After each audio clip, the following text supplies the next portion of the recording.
たちは気をつけてお家に帰りましょう。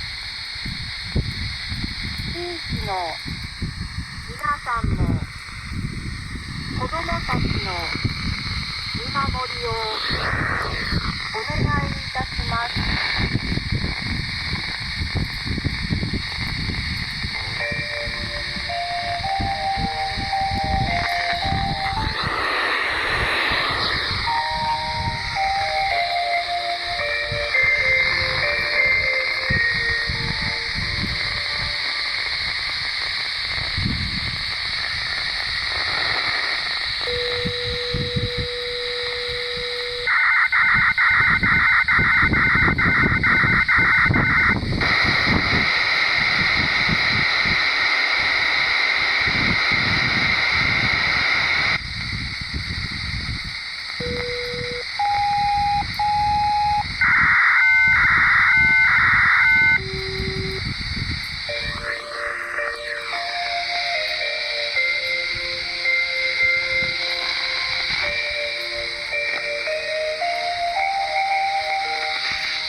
木更津市役所です。